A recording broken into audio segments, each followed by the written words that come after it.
every time Capcom goes on tour. 3 concrete reasons why Street Fighter 6 should release within this 2-month period. Available now. Not quite posted by Dakota DarkHorse Hills 1 hour, 13 minutes ago. It comments. 2. The clock is ticking ever closer to the impending countdown reaching 0 tomorrow night, with all signs seemingly pointing to that being the time to see Street Fighter 6 debut to the world. But when will we actually get to play it? Through our research leading up to the end of the Capcom Pro Tour 2021 season final, there are 3 pretty concrete reasons why Street Fighter 6 should release within a very particular 2-month window. So to have a release date, you need to have obviously a year and well a date in mind, which all 3 reasons fully support each other on narrowing that all down to at most like a period of 60 days. The first of them is of course the next Street Fighter's connection to the Capcom Pro Tour, while the other 2 tie back to how Capcom has preferred to announce and release their games over the past 5+ years. We'll kick things off with the eSports talk. But for those who are just waiting for the answer, what you're looking for is January, February 2023. Capcom Pro Tour. The Capcom Pro Tour is the longest running and arguably most prestigious professional fighting game circuit in the entire genre, and the company is showing no signs of stopping or slowing down anytime soon. Pretty much every investor publication out of Capcom the past few years reaffirms their stance to put even more stock into esports.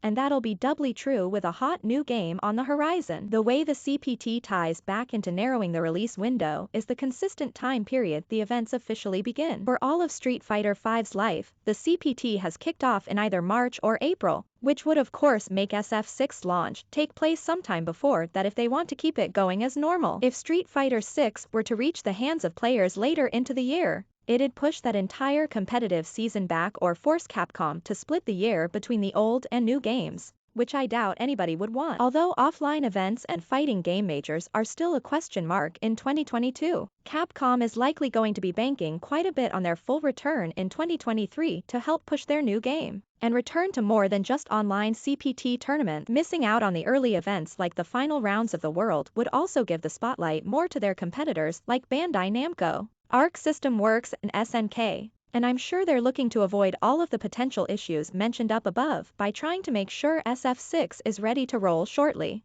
after the new year. The way Capcom reveals games. We recently looked more into how Capcom's game reveals actually appear. But what about when they're chosen to be shown? To get an accurate release date, you need a year to go with it. So how did we conclude that 2023 is pretty much the only option? If you look back at Capcom's big hits of the last 4 to 5 years like Resident Evil Village, Devil May Cry 5, Monster Hunter Rise, Resident Evil 2 Remake, they've all launched less than 1 year after they were first unveiled to the world. Other companies may have a problem of announcing their games years too early, but that's not something Capcom's faced in recent history except for the now delayed Pragmata. Working under the continued presumption that Street Fighter 6 is getting revealed tomorrow, then we should expect to see it release sometime before February 20th, 2023. It's just kinda as simple as that. The last quarter is what counts except for Marvel vs. Capcom Infinite. The first 3 months of the year became known for the time for new Capcom fighting games, but that's expanded to apply for much more of the company now too. In a similar way to the last reason, a vast majority of Capcom's newer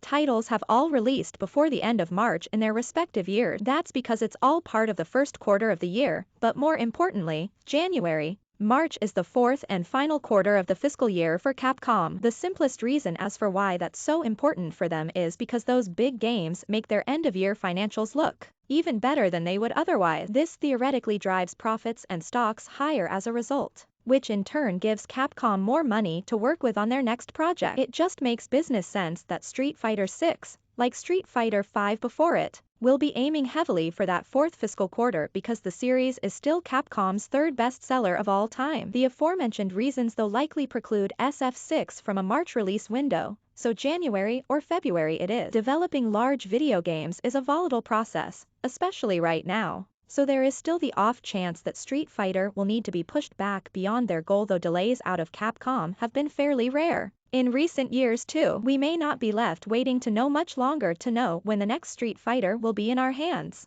considering the countdown is set to end mere hours from now.